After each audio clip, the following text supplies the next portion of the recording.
following program is an exclusive Disruption Networks production.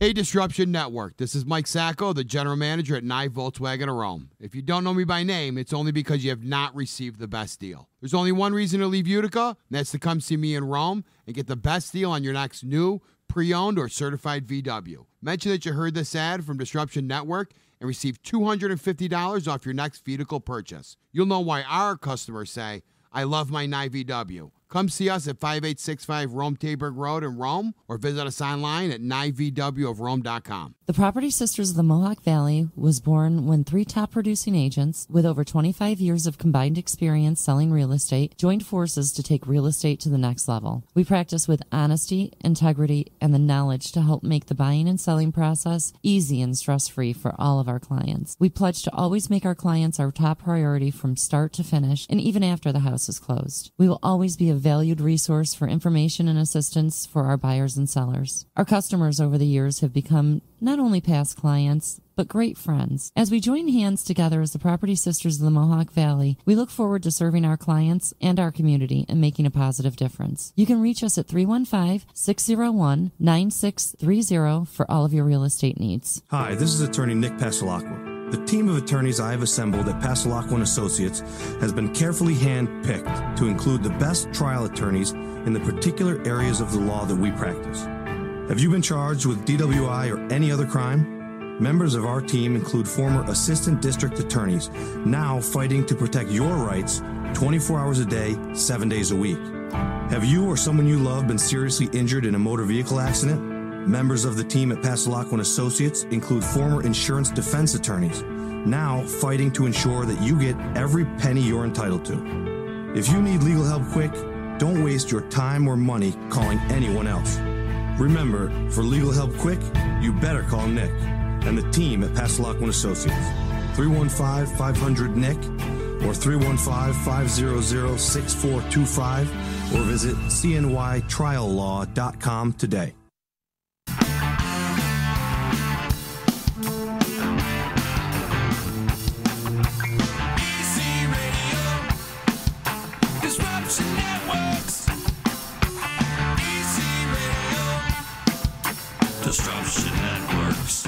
Oh, yeah, baby. You feel that? You feel that in your ears? It's Monday in Utica, people. I'm amped up on yerba mate and love. TC Radio. Ha ha! Yeah, baby.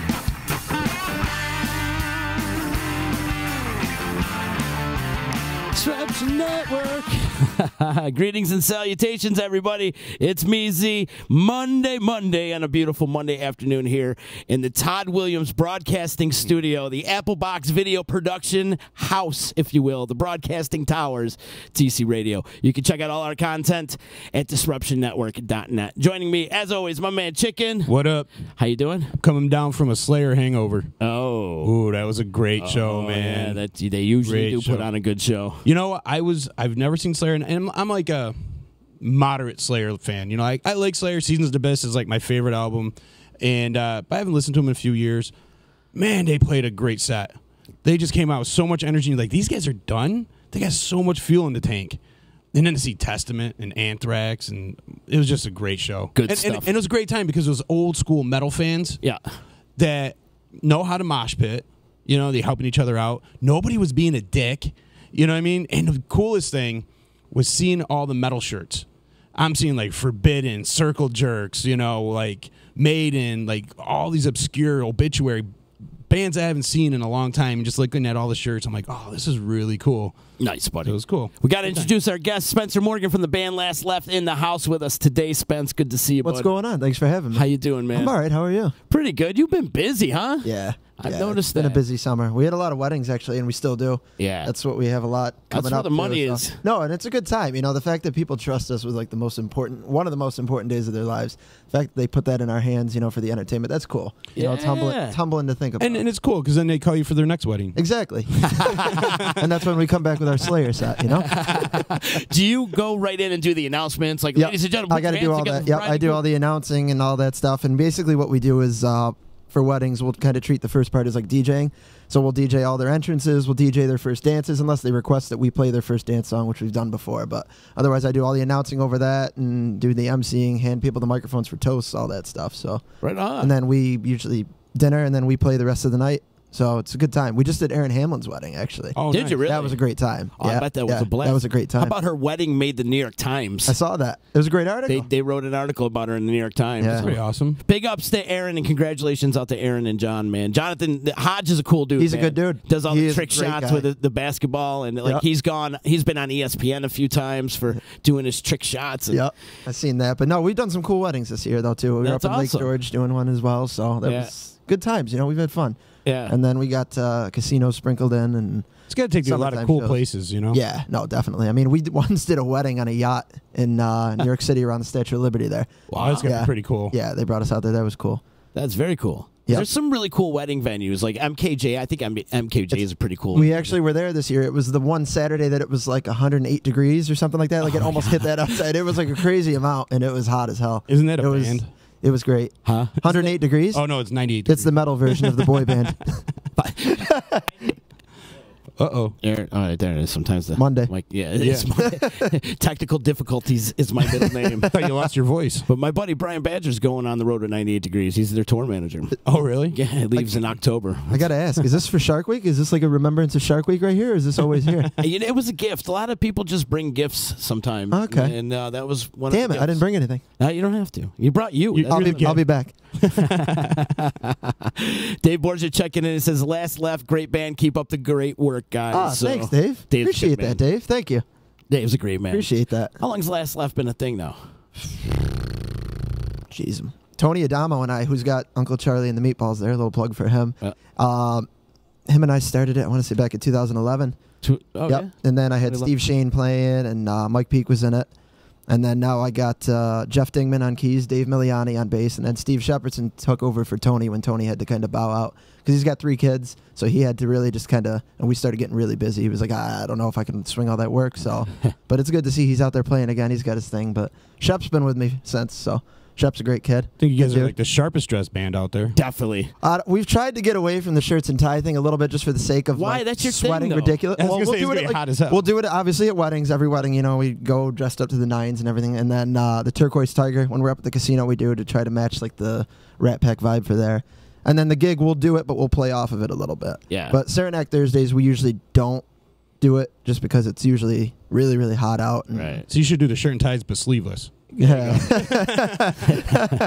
Do a denim cutoff with like a tie. Yeah. But You can wear the vest like Moyer. yeah. Oh, no. I just see him checking in. What's up, Tim? Good to see you, bro. But no, so we've been around a while. 2011 with Tony. 2011? Yeah, that's And, cool. And I got to make a correction. It's Dave Muliani, as I like to call him. Why is that? I gotta ask why. Muliani. Oh, Forget okay. it. I get. Which no, means, Steve's good, though. if you think about it, Mulian, it means eggplant in Italian. And I don't know how it got really pressed up against a He just racist slur. Whoa. But it's not. he just had his birthday party in his Muliani. mom's backyard a few weeks ago. There, did you hear about that? He had his own birthday party in his mom's backyard. Oh, I there, heard about and it. he I was had supposed to go. He's live mad at music until like 10 at night on a Sunday. Oh, yeah. And he had us go on last, and we ended with like Led Zeppelin. I was like, I'm sure that's what your neighbors want to hear is me screaming Led Zeppelin at 10 at night. Maybe they do. Maybe they're cool neighbors. They are. He's got a cool neighborhood. There were no cops around, so it was okay. Nobody called him. Genesee Joe saying keep the shirts and ties.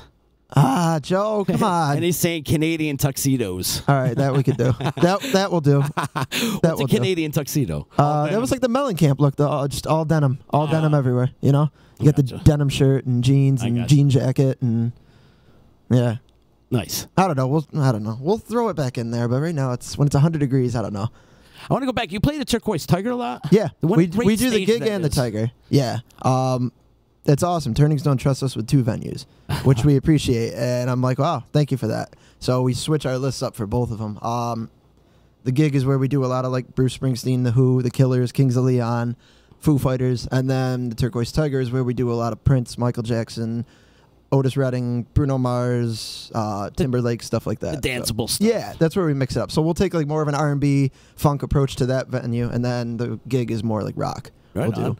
But I recently saw you at the gig about a month ago. Yeah, I think it was. I saw you. I really love the fact that you threw your cover in the middle of that set too. Which one? Your cover that you're playing. You played it right after Bruce Springsteen.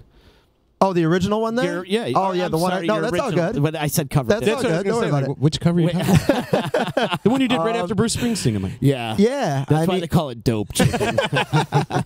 Monday. It is Monday, no doubt. That works for everything. But yeah, no, we're throwing in originals now. I've been writing. I've been really focusing on that lately. I'm really trying to buckle down and do that. Good. Finally. Excellent. Finally. Now, do you announce that it's original before you play it? You know, I was really torn between that. And some shows I really do, some shows I don't until afterwards. It depends on the song.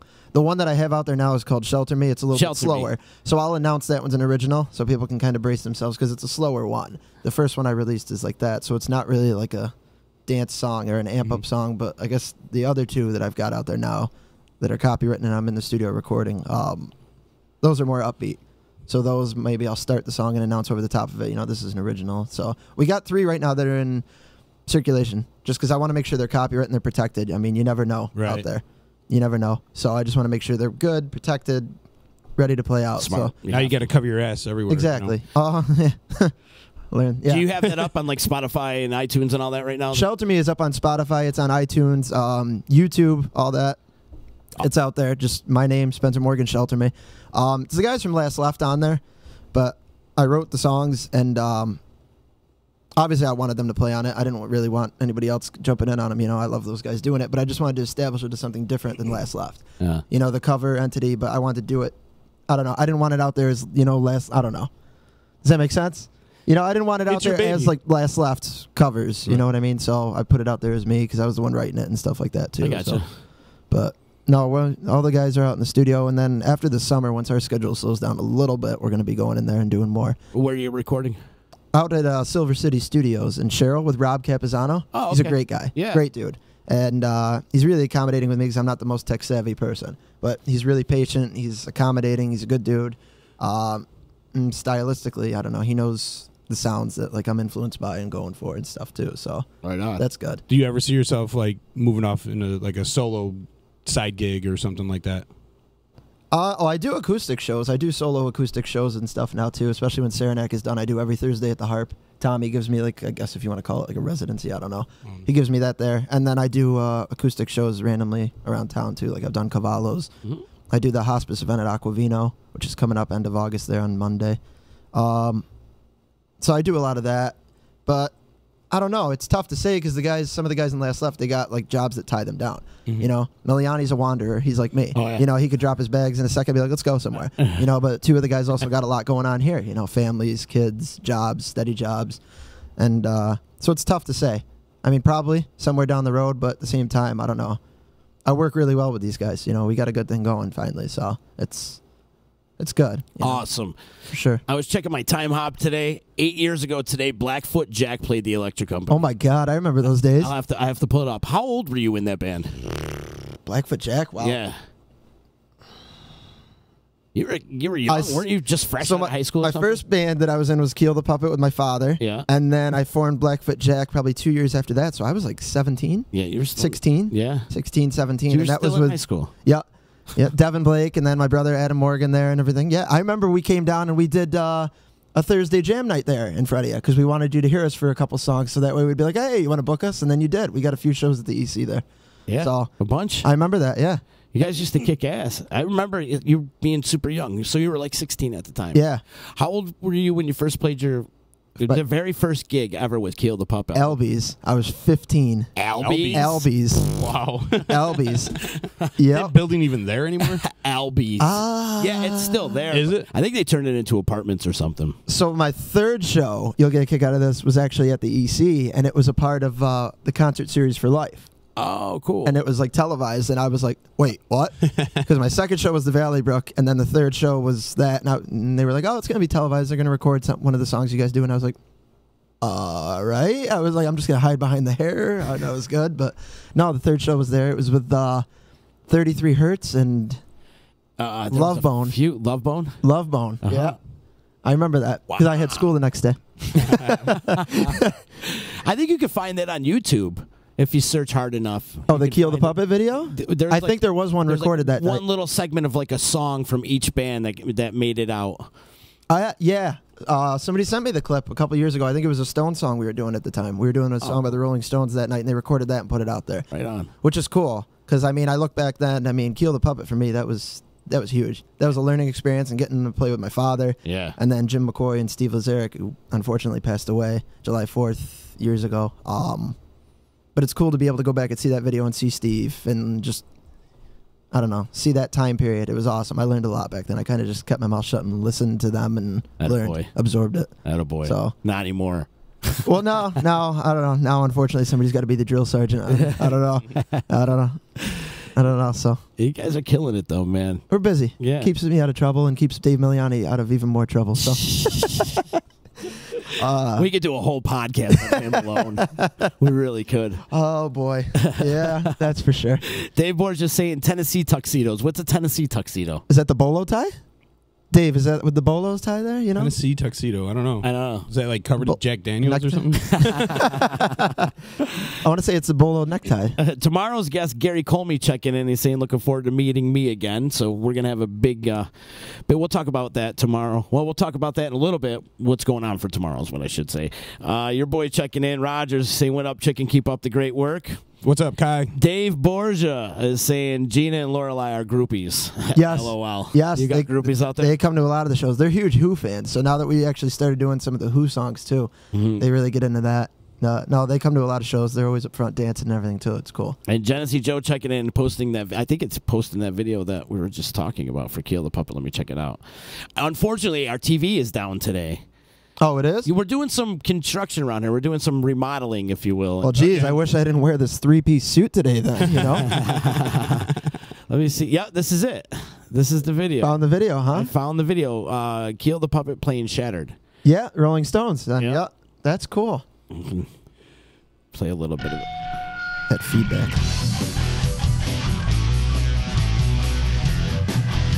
Wow. Yeah, come on over here. You can't throw it up on the...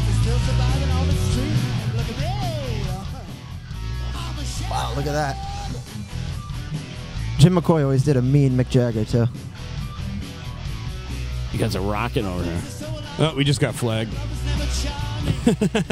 You know, they won't flag it for somebody else covering it. If it's the actual recording is when they flag it on you. Not if somebody's covering it or something. Did we get flagged, though? No. All right. Just somewhere right now in New Hartford, Todd's going, no! Good thing he's got nowhere hair to pull out. Look at you, kid. Look how young you are. Hiding behind the hair. You hiding behind the hair. Wow, you had David Cassidy hair. The funny thing is, back then, my mom used to be like, do you want to do something with your hair? And she's like, you know, you can like tie it, pull it back, whatever you want to do, you know. And this was before like the man bun got huge out there now and stuff. And she's like, do you want to do that? And I was like, no, I don't want to do any of that. I'm just going to let it hang and just be natural, you know. Jim Morrison did that. And she was like, yeah, he also did a lot of drugs and see where that got him to. And I was like, okay, Mom, okay. That's hilarious. I wonder if I could pull this up over here. Tom's yelling in, no! Yeah, right? Thanks, Todd. Tennessee Tuxedo and Chumlee. Penguin and Wallace cartoon on the Underdog show. I don't know. Thanks, Dave. I still have no idea what it is. Yeah, I'm not too sure. Might have to Google that. Me neither. I can't believe how young you are. Usually we could pull it up on the thing, but I'm having a hard time, of course. I was once young. So all the new setup has kind of got me confused. But if you want to check out the video, it's Keel the Puppet, and the name of the song is Shattered. It's from 2006. 16. 2006. On a school night. On a school? That was a school night? That was a school night. So it was a Thursday night, I think it was. Yeah, it was. Uh-huh. Yeah. Look at you, man. You got David Cassidy hair going. Oh, boy. Come on, get Well, it worked for him. Worked for him. I don't know. Definitely worked for him. It definitely worked for him. Wait, what? Depends on what month. I might have been 15 there because my birthday is in June. So I might have been 15 years old there. I don't know. Either way. Todd is saying no. Hilarious. Those were good times, though. Yeah, man. That's where you got your chops. Yeah. That was where. How many songs do you think you got on your repertoire, in your arsenal? Last Left or me? You alone without God. Last Left. I don't even know because all the acoustic shows and everything too. I have no idea. Yeah. That's thousands. From Keel the Puppet, Blackfoot Jack, solo acoustic shows, and Last Left. Oh my, yeah, probably 1,000. Probably, yeah. It's a lot. Wow. It's I don't know. I try to be prepared though. I mean, if somebody comes up and I'm playing acoustic, they got a request. I'll try to pull it out, even if it's just for a minute or so. I don't know.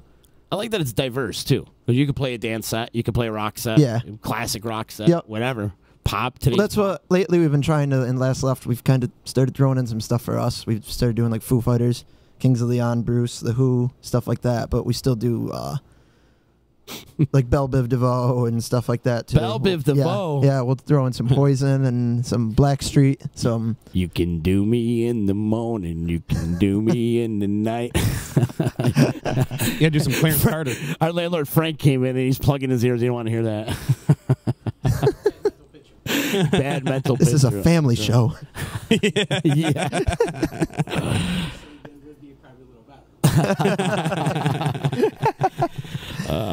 Frank takes great care of us around here. We're lucky to have you, Frank. You got your packages? They just dropped that off. FedEx just dropped that off. So. Awesome. Bye, Frank. So joining us in the studio today, Spencer Morgan. Frank, from the we're band. sorry. Yes, we are sorry. We're going to apologize to you later when we come up to your house. Can we bring that thing with us, by the way? Yeah. The black thing? I'll grab it. No. The black thing. The cabinet. There's nothing in it, but he's got. How about Frank's got a bunch of albums in that cabinet? I know. Yeah, like old school stuff, like Supertramp. Bizz and Gabe are going nuts over Beatles. it. I know they were going nuts. That's why we got to hide them on our DJs. They want to scratch on them. You want me to junk it? We'll talk later. Frank and I confuse each other. Oh, yeah. We're very good at confusing each other. It's great. It's like an episode of Mr. Rogers. Who's going to drop in next? You never know. Is that a knock on the door? You never know. We usually Who's we keep knocking it on your locked. door? The only one that's going to come through that door is somebody who has a key, and Frank has a key. But great man, we love our landlord Frank. But joining us in the studio today, Spencer Morgan, Last Left. How could people get in touch with you? There's a website, all that. Well, we're on Facebook. Yeah. Facebook, the band Last Left. If you can't find it on there, do Last Left Utica, then we should come up. For bookings and stuff, lastleftband@gmail.com. That's the best way. Again, lastleftband@gmail.com. That's where we get most of our inquiries and stuff like that and work. So Right on. Are you doing all the bookings? You do all the bookings? I do all the bookings. Really? Yep. I'm surprised. Yeah. No, it's easier that way. Then I mean, there's no messes. You know, everything's just right there. I know all the details and everything like that. There's no lack of communication. It's there. So, I mean, we've had dealings in the past where we have had outside parties kind of get involved, and it wasn't ideal. Yeah. But now it's it's easier. You know, things are, controllable. It's all there, and we know what we're doing, and it's easier this way. So better. And you don't have to pay a percentage to an agent. Exactly. That too. Exactly. But I don't know, with the originals coming out and stuff like that, because the goal is to hopefully have an EP or maybe even, I don't know, album or something out. You think by it's winter. worth it doing a full album? Do people listen to full albums anymore? I mean, I do. Yeah, but I think it's a rarity. I mean, there are. But here's the other question: are people putting out full albums anymore? Nobody. You know, that's what I mean. Now it's a singles market, but even I don't know. I hate that though, because I think some of the songs that I like the best are like B-sides. Yeah. Or deep tracks. Yeah. Yeah, 100%. exactly. 100%. Stuff that you haven't heard 9,000 times in a row. I mean, it's like that with the classics, and then even like 90s. I remember growing up like Pearl Jam records. Like you'd hear Even Flow and Alive, but then you'd listen to the deeper tracks on like 10 there, and like you'd hear like Release and Great like tune. Why Porch. Go, Why Go. Yeah, I mean, you'd hear the deeper tracks, and you were like, this is awesome, you know, and those weren't on the radio. I feel like that's where you get the more complex version of the band. You know what I mean? Instead of like just the pop stuff that you hear on the radio. For sure. You hear that others. Like I just heard a Seether song yesterday that was heavier than hell, and I'm like, I didn't Never know heard it. Seether got down like this. But And I was really impressed. I think the rock bands are the bands out there that are doing more albums. Like Kings of Leon, they'll put out an album. The Killers, they'll put out an album. This group I'm into lately, Catfish and the Bottlemen, they'll put out an album. Those guys are really good. Catfish and the Bottlemen, check them out. They're cool. They're just like rock and roll. They're really good. Nice. Really? I feel like it's we talked about this before. I feel like that straight rock band is coming back. I'm hoping. Oh, it is. I really hope so. The Struts. You've seen the Struts? They're opening for the Foo Fighters now. I haven't seen them. Well, the tour is over with, and in between the Toronto show and the Jones Beach show, they played at the Westcott Theater in Syracuse. Really? And they blew that place up. They're awesome then? And check them out. They're bringing back rock and roll. What about? Have you heard Greta Van Fleet? Yes. Oh, yeah.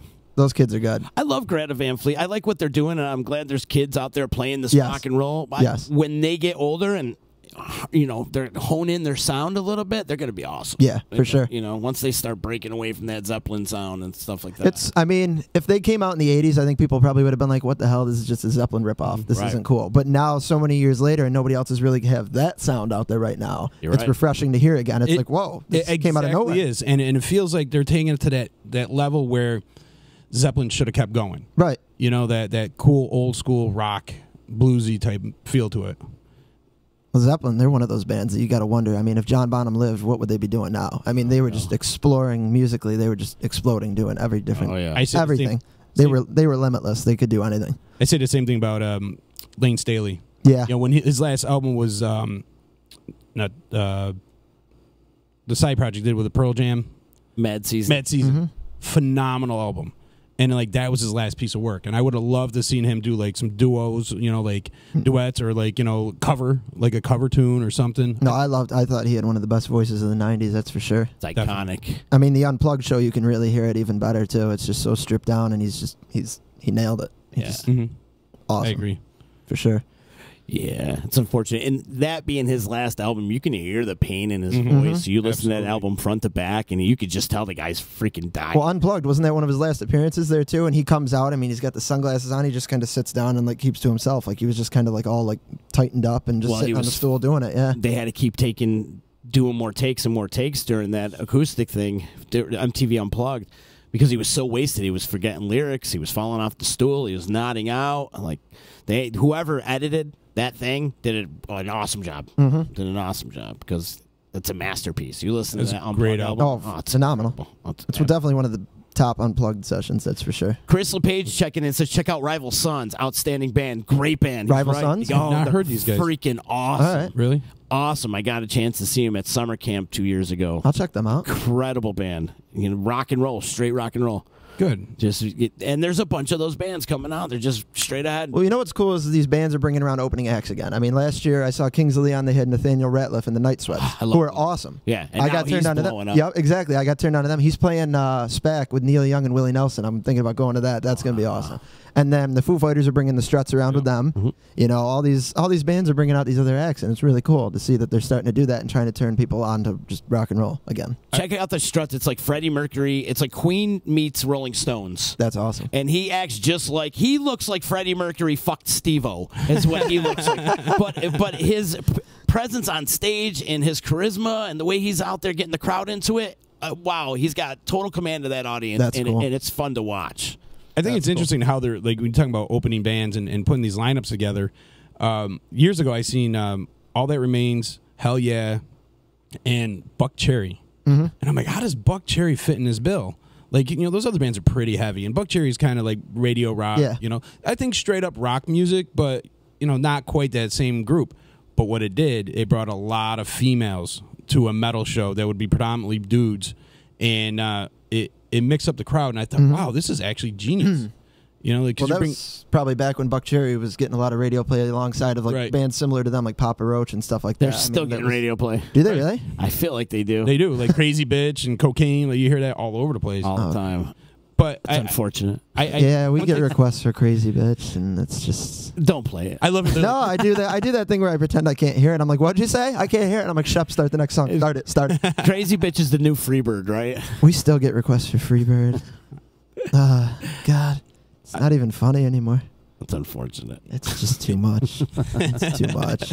I like the song. Unfortunately, Freebird. I love Freebird. I like the ending. I love Tuesday's Gone too. It's Tuesday's Gone is a beautiful song. Great song. Yeah, for sure. But I don't know. The Freebird, I mean, it's not even about the song anymore. I think it's just about the people yelling it now. Right. It's not about the song. So you could like the song, but I mean, that request is just too much now. I'm being at the Slayer show. How many people were going, Slayer?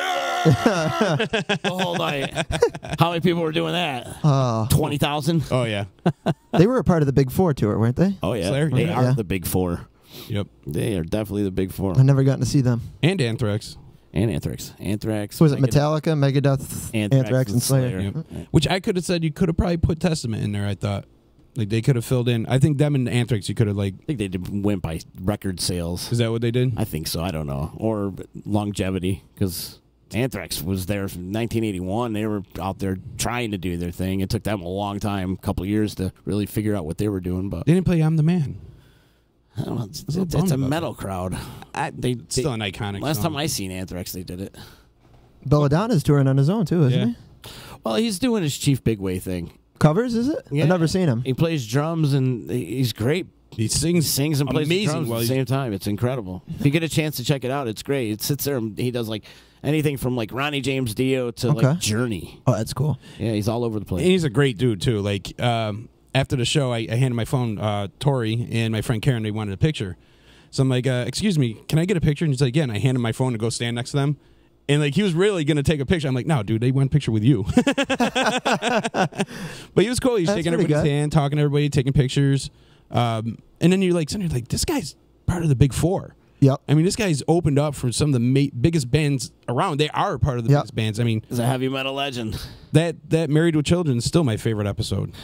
You know, I remember that clip. Yeah, I've seen that one. Yeah. Cookie, lend me your comb. Spence, you're out checking out a lot of concerts too when you got some time off, aren't you? I love it. Have you seen anything? I love it. I'm just trying to see. What have you seen this year? Trying to see all the legends while I can. You know what I mean? As horrible as that sounds, you got to do it. They're all leaving. They're all ending. Unfortunately, yeah. And who did I see this year? I've seen.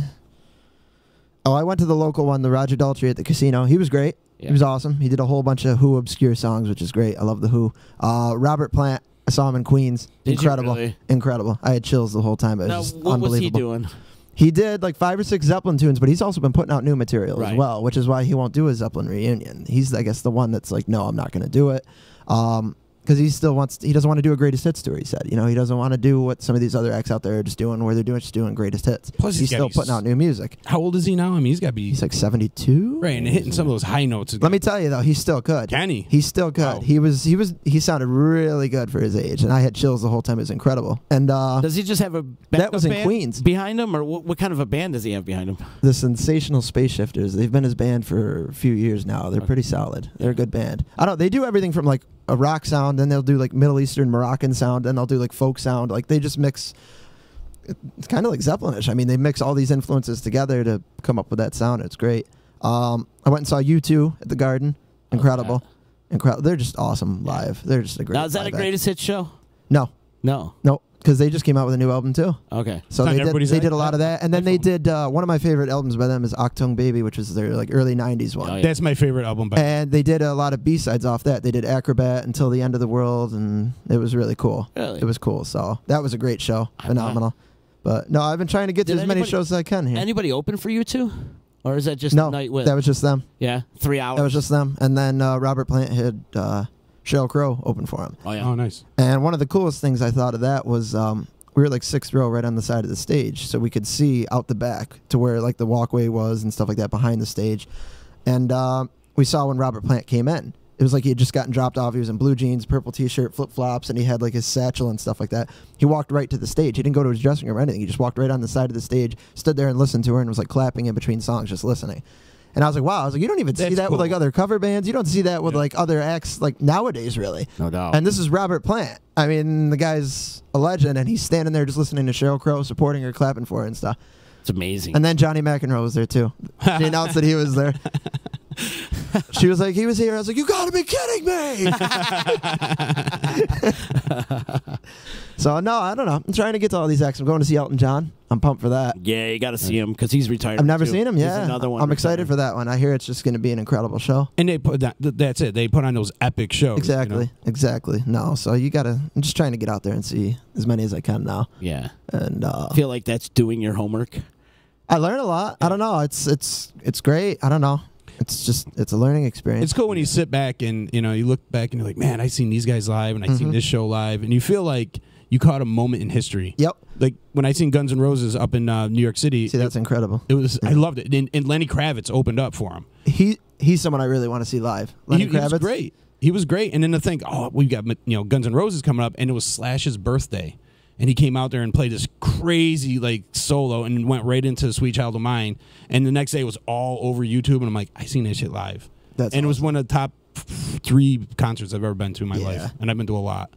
But you get that moment in time, like you seeing that epic moment. Yep. That's what I love about these concerts shows. are just amazing, though. It's one of the best things. You know, you can go, you tailgate, you get excited, you're pumped up, you're with your friends and stuff like that. You know, and especially if you look out, you get beautiful weather. It's just awesome. You know, everybody's in good spirits, good vibes. Everybody's there for the same thing, just to have a great time, and that's what it's about. For the love of music. Exactly. Yep. Exactly. So, some of your favorite concerts of all time? Ooh, God. That's tough.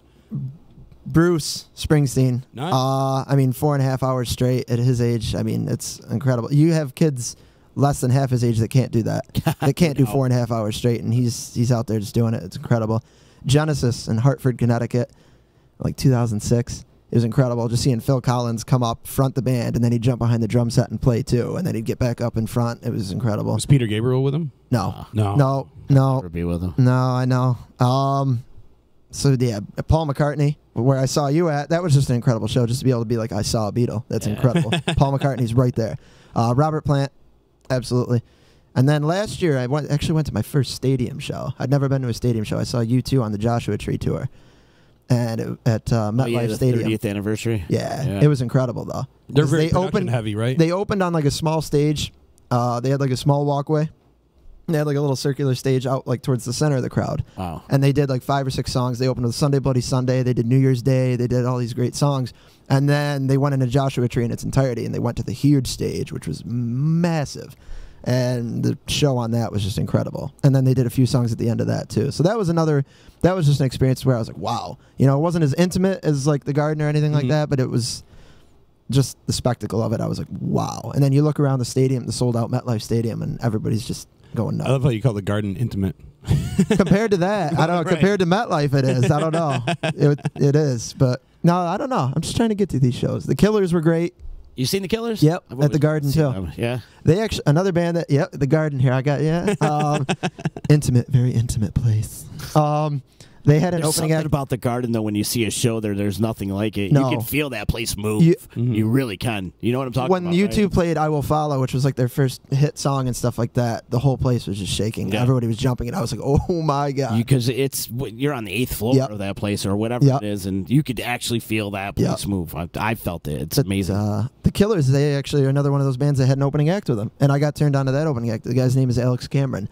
They're like, you ever see the movie Drive with Ryan Gosling? No. It has like I think so. 80s synth rock vibe to it. Okay. That was kind of the sound that he had to him, but he like reminded me of Iggy Pop the way he moved on stage, which was cool.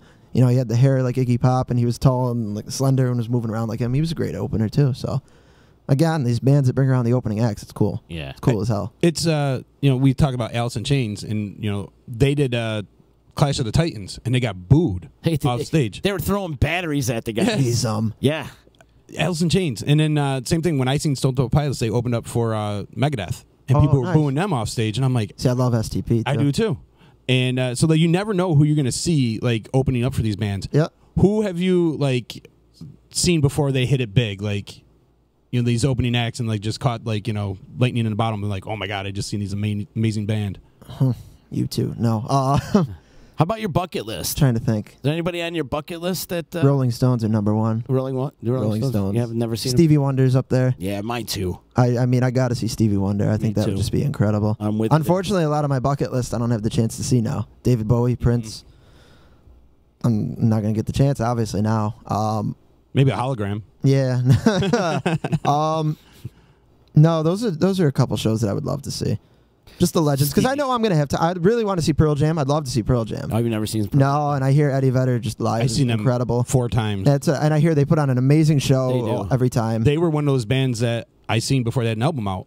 They opened up for the Chili Peppers and Smashing Pumpkins. That's awesome. So when I seen them, they were like nobodies, and I was like, who the hell? Smashing Pumpkins would be cool too. Now that they're out there, Pearl Jam's one of those bands. They change up their set list every night too. It's not the same show every night. Like a lot of these shows, like Slayer plays the same show every night. They do. It's all triggered to, and all those bands do. They play the same show. But I feel like I love that like Pearl Jam will switch it up, and all the jam bands switch it up. I think Pearl Jam got that from like the Springsteens, the Tom Pettys, the Ramones, the groups that they loved, that they looked up to, that used to be able to switch up their lists a lot.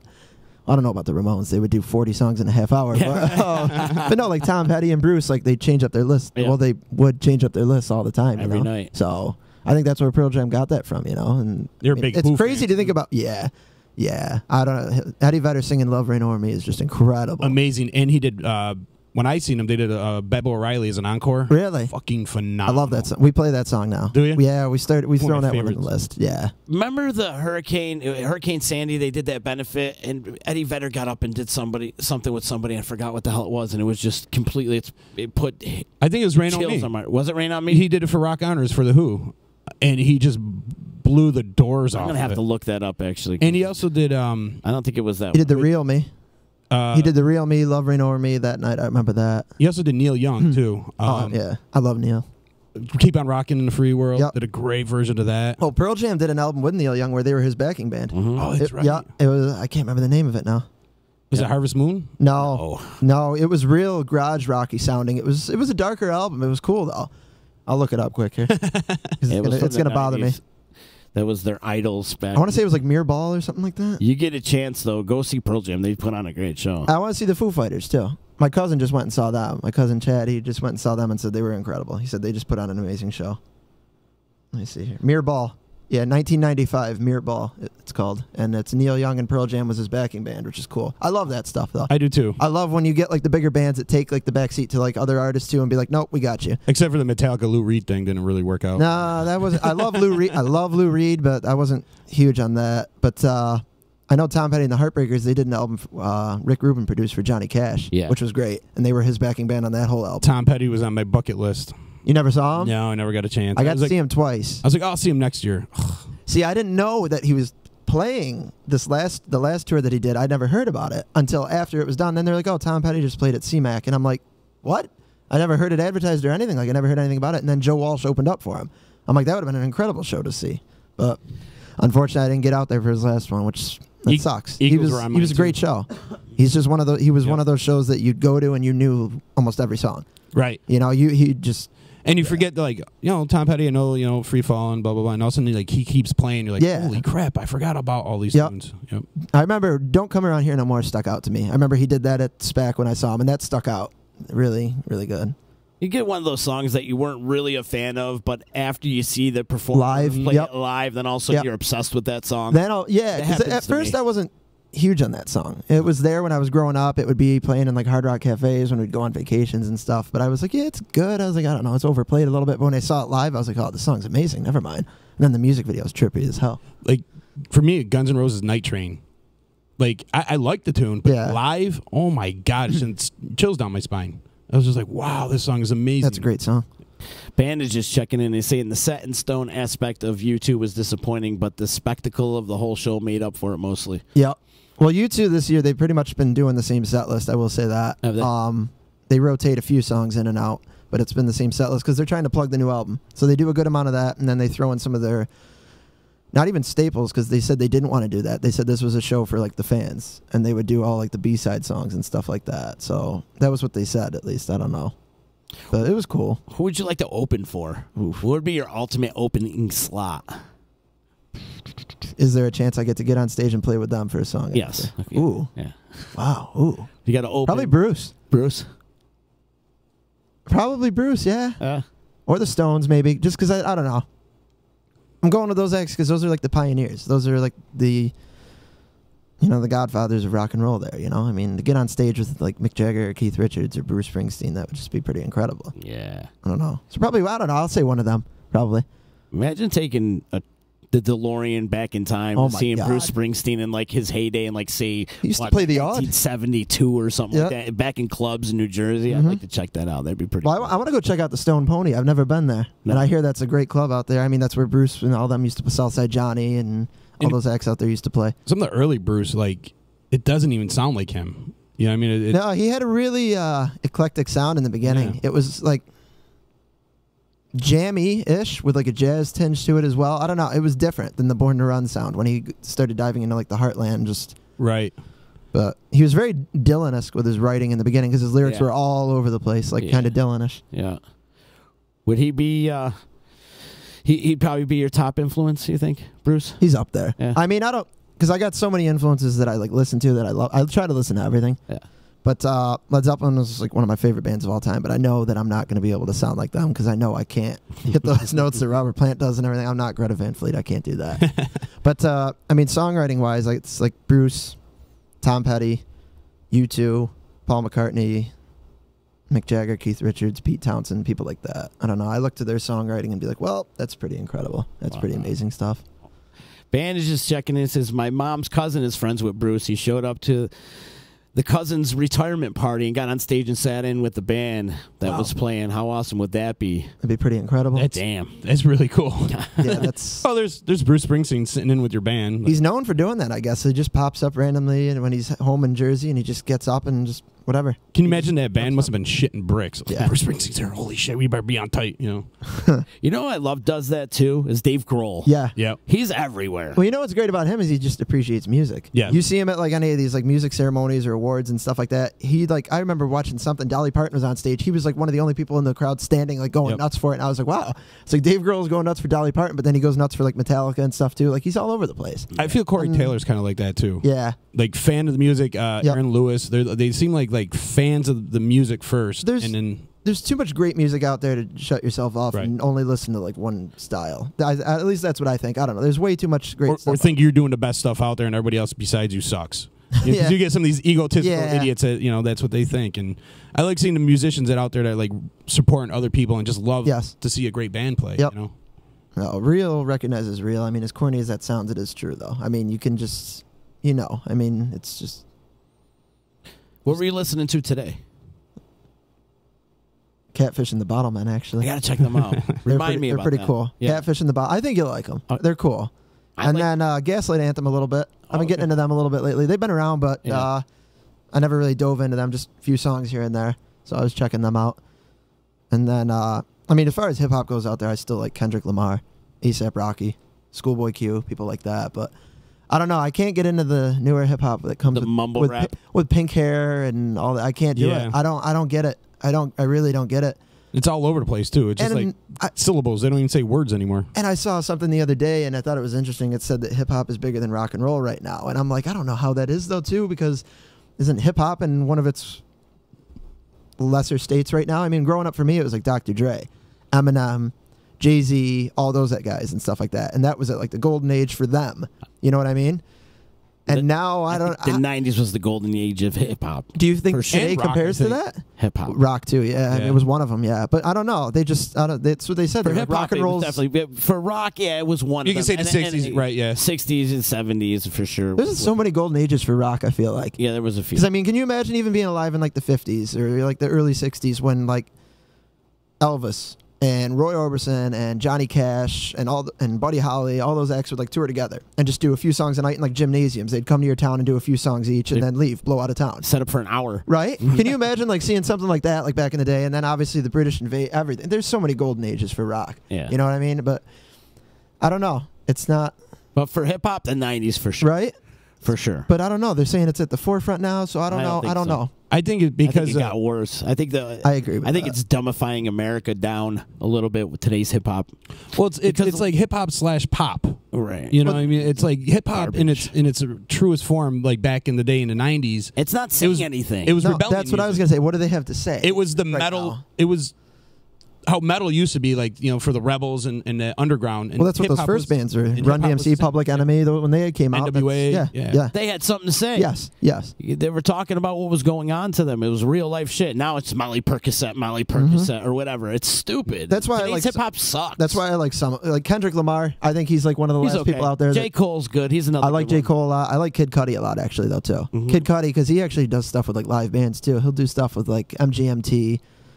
And then on top of that, I'd rather listen to a bunch of the local rappers that are around there. There's some great local rappers doing some things. I don't really get out to hear much of it because we're usually busy playing, so I'm not really too familiar with what's happening there. You play Wrestle Fandom Radio's opening.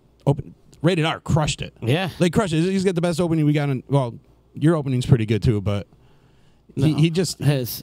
I love it right here. Let's play for a second here.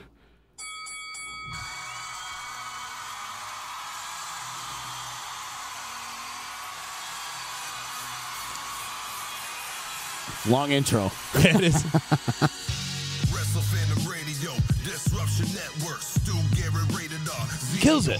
I love his inflection. Even the beat, though, has like an old school vibe to it. Exactly.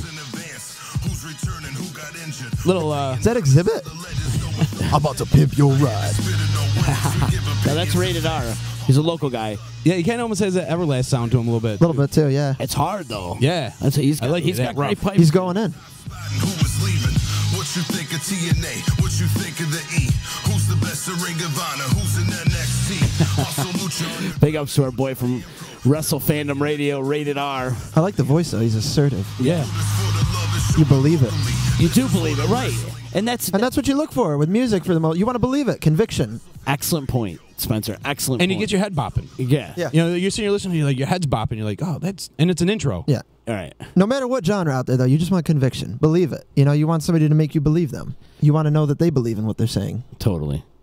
Bandage is saying shout out to Spencer, who has grown a lot as a musician and as a person since the days when he used to sit in with his dad at the Dev and the days of working at the movie theater. Oh, wow. Yeah. Well, thank you. I appreciate that. Yeah. Thank you for that. And you have, man. I've watched you grown. I got to say, Chris LePage checked and he said, maybe it's the tiny screen, but this dude reminds me of Mac on Always Sunny in Philadelphia. Cultivating mass. I think it's the black T-shirt and the little beard. Like, yeah, you know, I mean, I think that's one of the funniest shows out there, so I'll take it. I love that show. That show is incredible. Hey, thank you. Mac Day. Mac Day, yeah. It was a great show, for sure. Oh, definitely. But Bandage is right, though. You have grown, especially as a musician and as a person, too. I'm still 5'8". I think I've done that for the last few years, but I don't know. No, I'm not that tall. But no, I don't know. I like to think I have. Yeah. It's all a learning curve. Life. You learn, yeah. It's life. You really do live and learn. Not to sound corny again. God, that's so corny. Who's impressing you locally? I really don't get a chance to go out and hear many other acts, really. I don't know.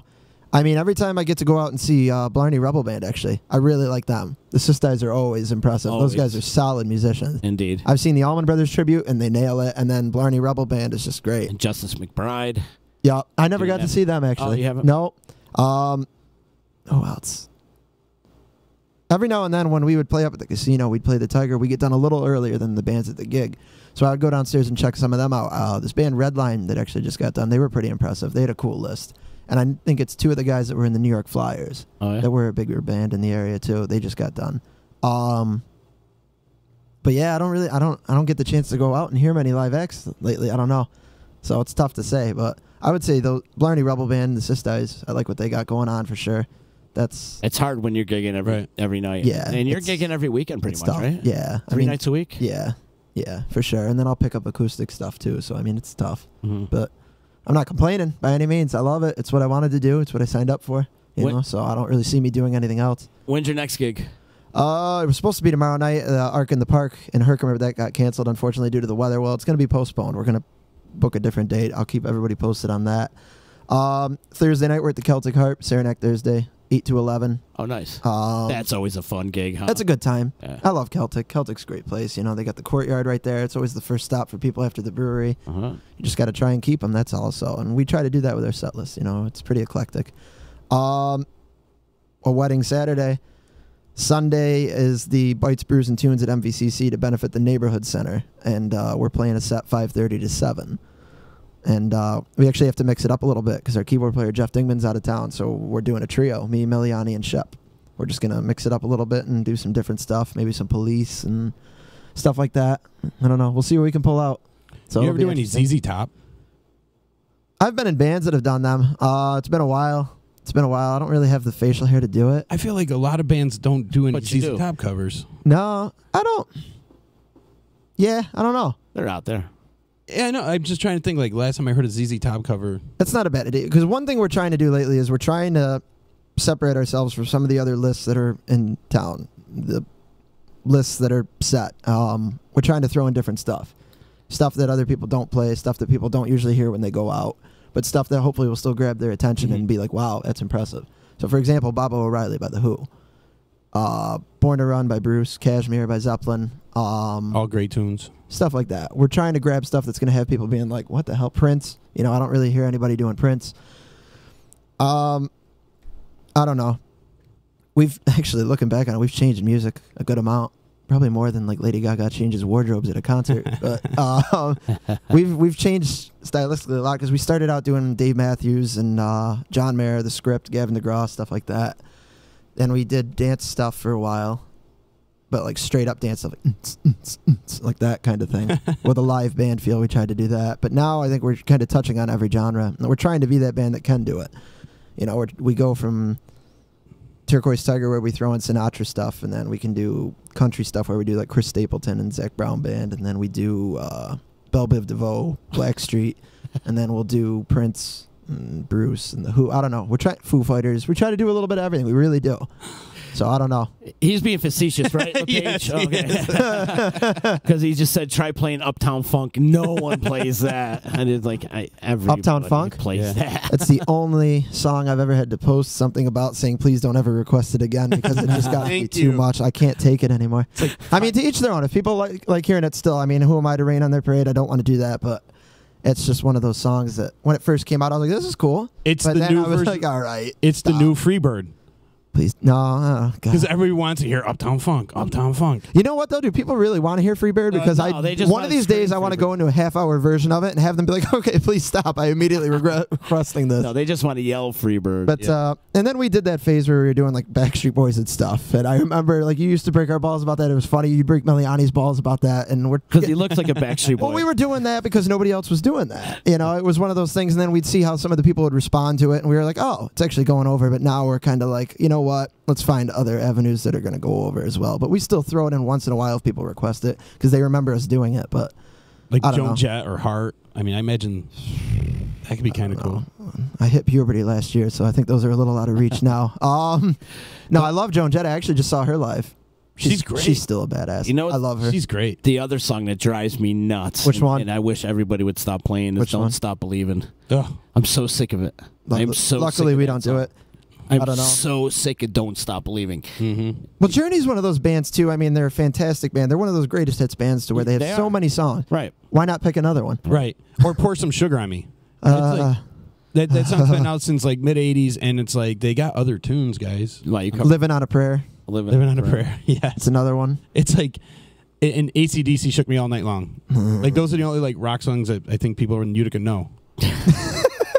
It's unfortunate. There's a lot of great music out there to pick from. I don't know. Is. And that's what we're trying to do lately. You know, we try to. It seems like you got like a fun band that like you got enough musicians and enough range in music that you guys can just tap into so much stuff that you can keep it interesting. We try to. Well, I mean, I don't know. I don't want to put it to where people are like, oh my God, you don't know what you're going to get when you hear them. But at the same time, yeah, I think that's fun too because it's not always predictable. You know, we try to stick to stuff that people can know or get into or dance to, but at the same time, you don't know if it's going to be Tom Petty. You don't know if it's going to be The Killers. You don't know if it's going to be Zach Brown. You don't know if it's going to be Cisco. Oh, See, God. That felt awful to say. I love that feel, though. Awful. When you listen to a band, and all of a sudden you're like, holy crap, they're doing this song?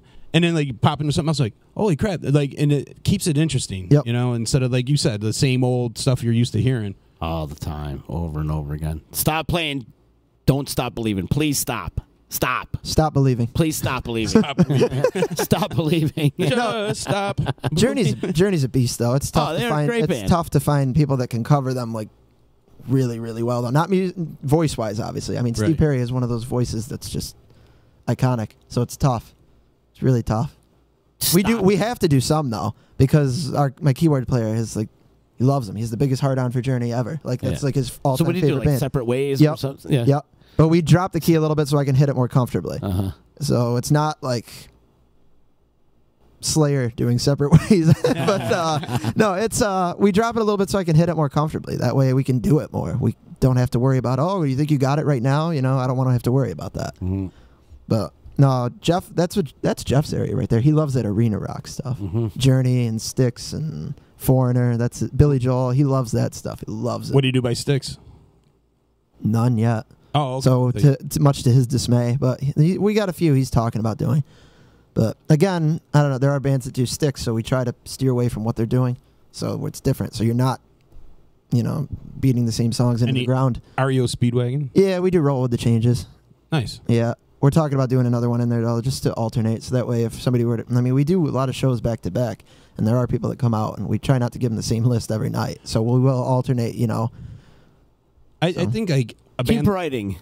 I am. That's my main focus right now. I don't know. That's it. As frustrating as it can be, it's what I'm focusing on. It's what I want to do. Yeah, And keep I writing. think, I don't know, all of a sudden I just got into it. I'm digging that Shelter Me song, man. I appreciate And I that. like That where means you, a lot. I It really like does. where you put it in too. That night I saw the gig, you played it right after Born to Run, and it kind because it fits. It's kind of got that vibe to it. Right. It's got like a Bruce vibe to it. I like it. I wanted to write for a long time, but as weird as it is, I feel like I didn't know what to say. Mm-hmm. I was like, what do I say? What do I do? What do I write about? I don't, I wasn't, it's not, and I'm not knocking this, to each their own, but for me personally, it wasn't in my interest to write about being up in a club, like twerking, stuff like that. Like, that's not for me. To each their own. But for me, I was like, I can't really. You could twerk. I can't. No. I can't relate to that. Like, I can't relate to it. So I was like, what? I needed to live a little. I needed to go through things, and then now I feel like I can actually write some stuff and hopefully have something to say and hopefully put out something that people can relate to. Good, man. That's the goal. Keep writing, At brother. the end of the day, I'm going to try. Keep I'm going to writing. give it a go. Nico Contrabone checking in saying Spencer effing Morgan. Hey, Nico. I didn't know that was your middle name. I love him. Yeah. My parents, they just, I don't know. I think my mom was like, what do you want to call his middle name? And he stubbed his toe and he yelled that. And then she was like, oh, perfect. Perfect. Is your dad playing anymore? He runs sound for us. He loves that. He actually loves that aspect of it. But at the brewery, when we did our show there, I pulled him up on stage. Did you? Along with Pat Orlowski and Mark Wachowski.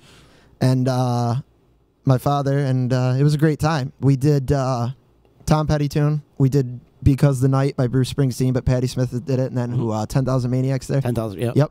And then we did the Foo Fighters Everlong as well. Oh, cool. So it was great getting him up there. I love playing with him, and he was into it. It was cool. It was good having him up there. But he loves running sound. He likes both aspects of it. Yeah. He says that. He goes, it's cool to approach it from a different area.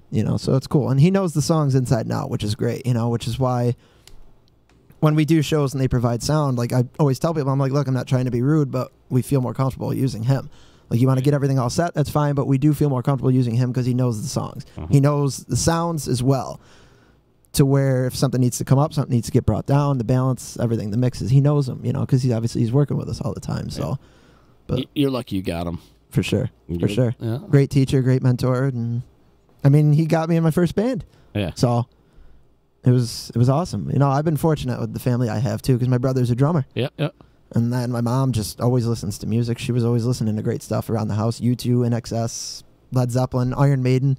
She's an Iron Maiden fan. Yeah, Ma. Yeah. Right. And then Pops, yeah. And then Pops was all over the place too. You got me Marvin Gaye, Jimi Hendrix, Led Zeppelin, all that. Oh, actually, Mom, the funny thing about that is Appetite for Destruction. I remember that album being played all the time as a kid. We had the cassette. And there was one song on there she wouldn't let me listen to because of the repetitive swearing in it, and it was Out to Get Me. And she used to have to fast forward that, and I didn't know that song probably until my later years, and then I was like, oh, this song's pretty cool. Why did I not know this song, really? Because she was always fast forwarding that. But otherwise, I rember all those songs. It's So Easy is a pretty swearing song, too. Yep.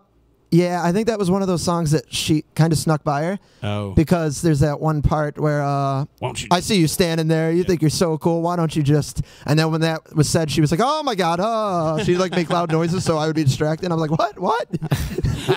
But no, they always played great music. And then my brother always had great stuff going on, too. He went through so many different styles. He probably won't admit it, but he loved Dave Matthews for a while, and he did. He'll say he didn't, but... He's a filthy little liar if he says that. So, I got into early Dave, and then him and I were really into Rob Zombie, Marilyn Manson, Typo Negative, Static X, Korn's early stuff, like their first 3 albums probably, like Life is Peachy, and what was it, Chutes and Ladders? Yep. Was that another? Yeah. So that stuff. And then we were both big on like STP, Alice in Chains, Nirvana, Bush, Radiohead, stuff like that. So I had all the different genres coming at me and stuff too. That's awesome. So I was lucky. Good. I am lucky. Diverse.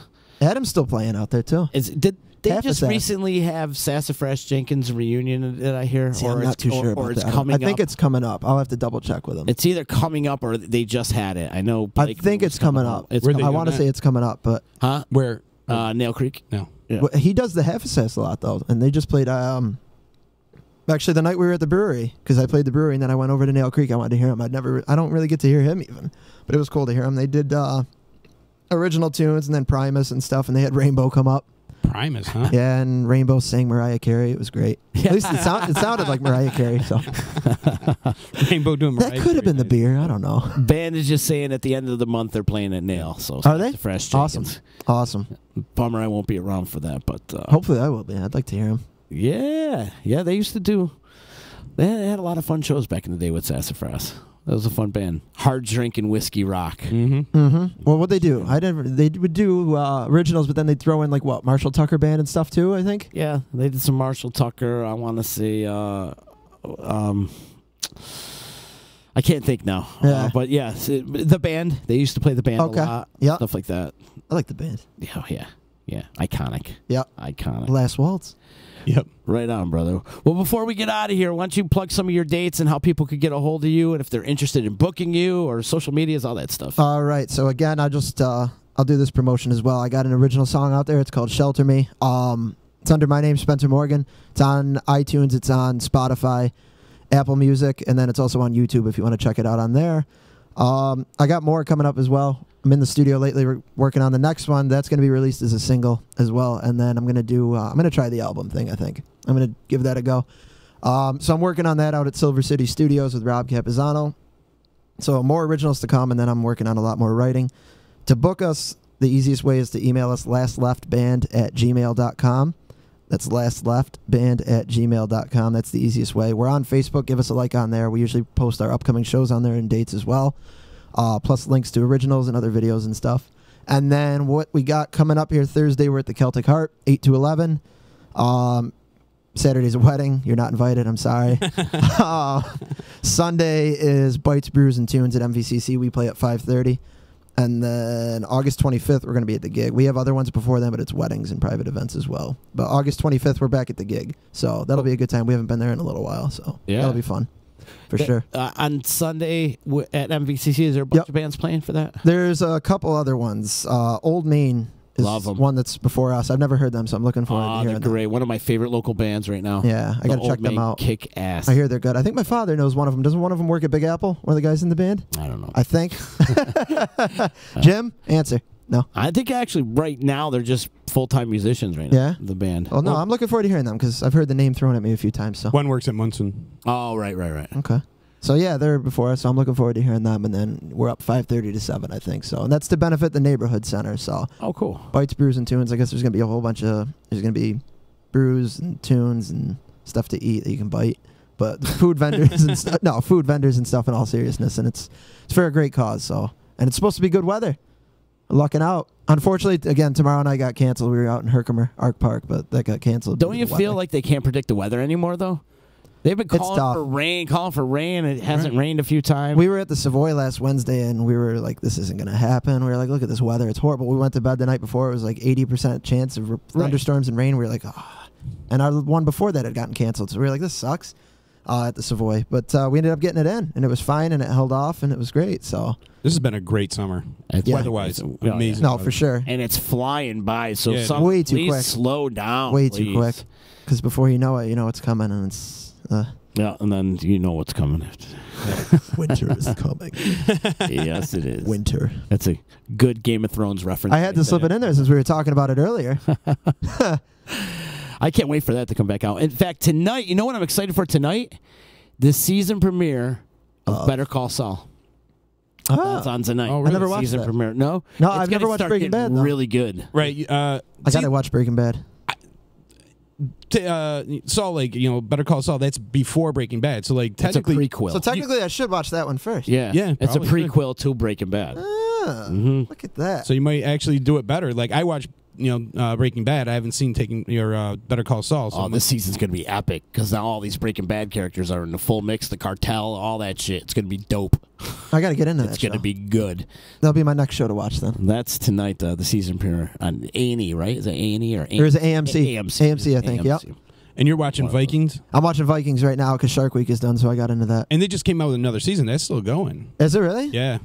Yeah, I'm in season 3 right now, so I got a little ways to go. But it's a great. There's some great shows out there. Let me tell you. Ragnoff, he's a bad dude, man. He is. Peaky Blinders is good. See, you got to get into that one. It's on Netflix. What is it? Peaky Blinders. Peaky Blinders. Peaky Blinders. It's really good. It's like a 1920s British gangster show. It's pretty cool. I think you'll like it. If you don't, I mean, I guess you can yell at me and it's fine. Blame it on me. I'm sure I'll be into I'm it. waiting for I think you'll Ballers. like it. Ballers? Oh, The Rock? Yeah, it's like That's coming back out? The football version of Entourage.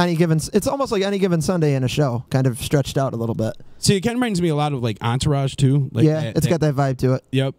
But It's not a bad show. Any Given Sunday with Entourage is good. I like it. Yeah. I like it. I've been getting into the Orange is the New Black. The new season's out right now. I gotta watch that, And I haven't seen the new one yet. It's been pretty good, actually. I felt like, last season was okay because they had the riots going on and stuff in the prison, and now all the backlash from that is going on in this season, and they're moving people around, and the bitches are fighting. What's the Sharper Objects show that's out there? I hear that's really good too. That? Sharp Objects or Sharper Objects, something like that. I don't know. It's supposed to be really good. It's on HBO, I guess. I hear a lot of people talking about Yellowstone. Like Yellowstone? Yeah, people are saying that's I've never been there, but I don't know. Any recommendations out there? Like, I want to Send them find in. something new to binge watch. So if anybody Peaky has any Blinders. recommendations, Have you watched Peaky Blinders, yeah. Have you watched Shameless yet? Yeah. Fiona's my girl. I love it. Shameless and Californication. I started that. Californication's great. David Duchovny. It's cool. That's a cool show for sure. It is. None of them are Game of Thrones, though. I'm sorry. No. I'm with None you of them there. are Game Whole of different Thrones. level. Yeah. Although, let me tell you, one show that almost did compare, at least for me, was season 1 of True Detective. I thought that was incredible. With Matthew McConaughey and Woody Harrelson. That was great. I'd never seen that. Ooh. Ooh. Jealousy Joe checking in. He says, I'm too interested in this episode. I really got to get back to my studio.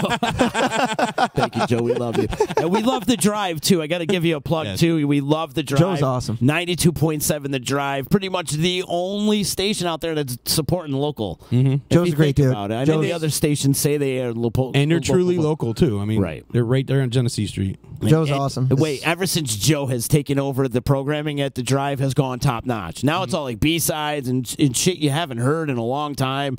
It's not like the top 200 as in the other radio station out there doing it. Yep. They're not. They're a complete opposite. And Joe, you're kicking ass out there, doing a great job. So keep up the good work. I gotta say thank you to Joe as well, because as soon as I released Shelter Me, he was one of the first people to message me, and he was like, "Hey, do you want to come in and plug the song, play the song, and everything?" And I appreciate that more than anything. That was awesome. That meant a lot to me. Yeah, and he's new. He's new to the business too, right, Joe? He's kicking ass, man. He's doing a great job out there with The Drive and programming it and putting all these great new songs on there. And, and he's mixed it up a little bit too. Like the other day, I heard Screaming Trees on there the other day. Great. Which, if you think about it, it's 20+ years since the Screaming Trees Nearly Lost You has been out there. So he's playing that and doing a bunch of other things. So please continue. No, but Joe's been doing it forever, man. Like we love you, Joe. How long has he been out there now? Like 20 years? He's been doing it 20+ years. 28, almost 30, I think he's been at it almost. God bless you, brother.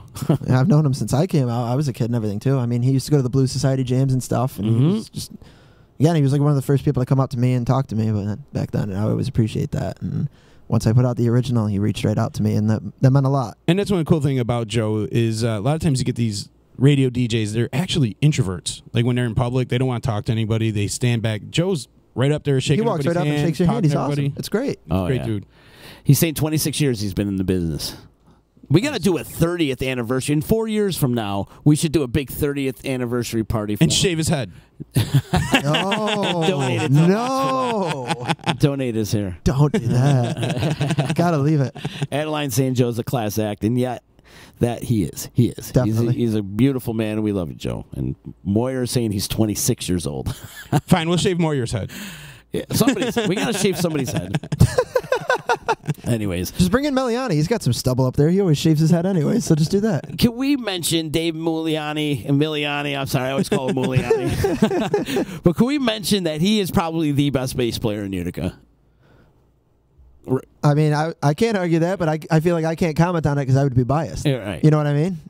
I've been playing with him for years. And I've been I'm playing sure with a him for lot years. of the other bass players out there will agree with me. The kid's phenomenal. I mean, he's got chops. He's got chops, and the kid's very schooled, and he's educated in music. He's got the theory background, and Dave is a class act musician. He is. He's definitely is. No, for sure, he is. He plugs in, he plays, and he knows his stuff. That's what he is. I mean, he doesn't mess around. Yeah, he doesn't. He's always, give me the chord, I'll play. I want to play. I want to play.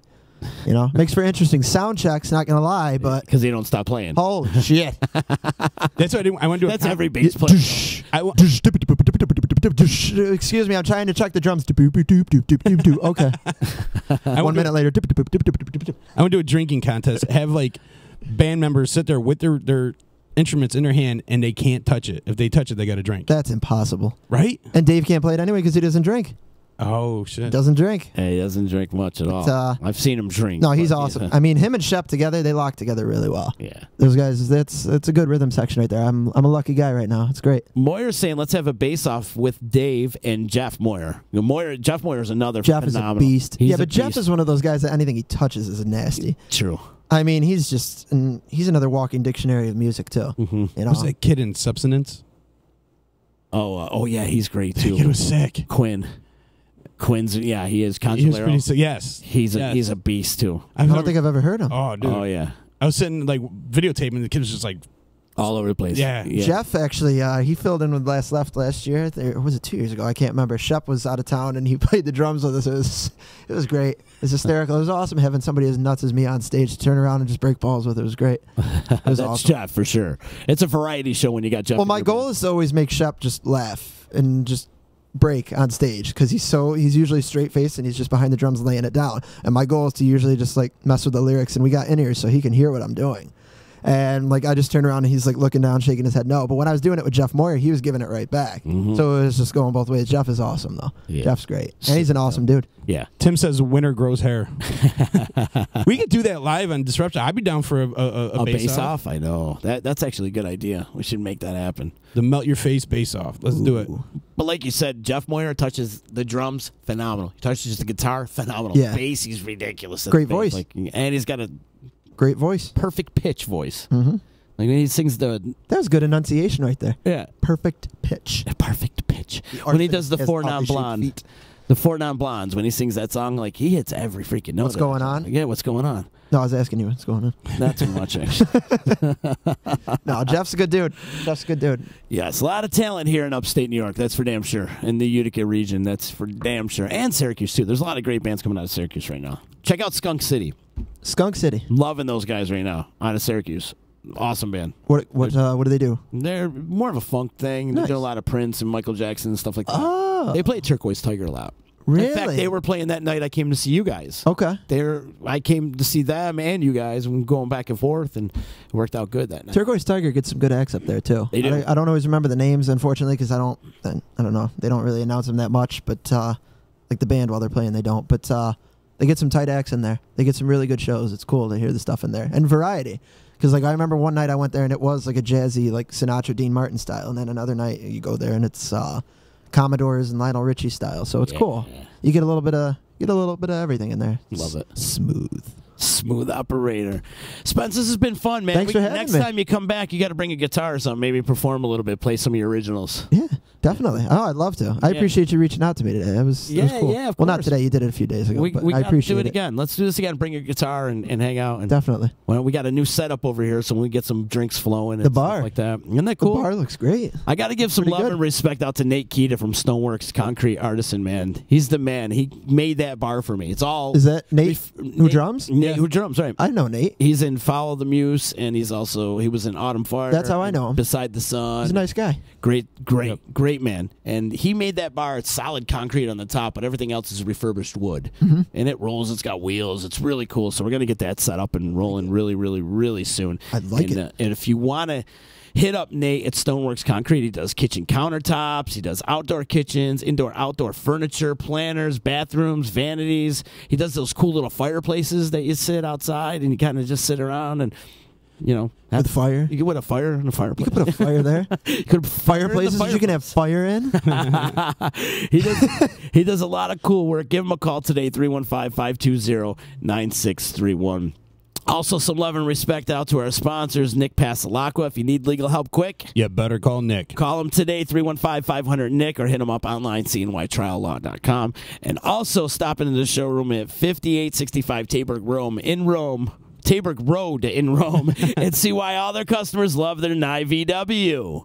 Mention Disruption Network at Nye VW in their showroom. They're going to give you $250 off any purchase. Nice. How about that? So that's pretty much taken. Cool. If you're going to buy a VW, we're giving, because you know us and listen to us, you're going to get your taxes cut right off. Right. Pretty much, right? $250 would be about taxes. Right around that, right, wouldn't you think? Yeah, pretty close. Still, $250 just by knowing us here at the D. You can check out their whole inventory at nyvdubofrome.com. Yeah, chicken.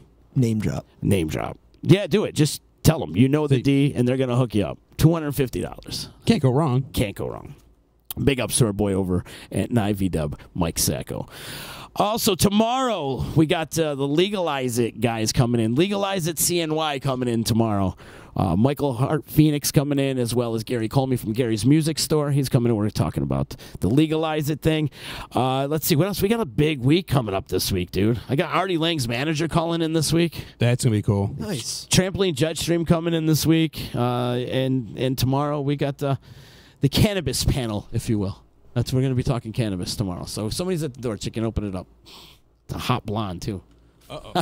What's going on? Anyways, I want to remind everybody you can listen to this podcast and previous podcasts of VC Radio and all the content that we have here on the D at disruptionnetwork.net. Like us on Facebook, follow us on Instagram, Twitter, YouTube, all that stuff. We're pretty much worldwide. You've got mail. We do. We got mails.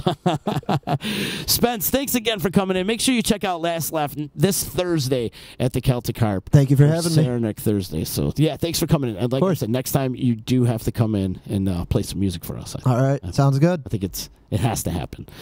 Thanks again. Thank you, buddy. We'll see you soon. See you. This whole new setup now, I'm all screwed up. I'm all screwed up. I don't know. I better learn it for next week. Yeah. Next week.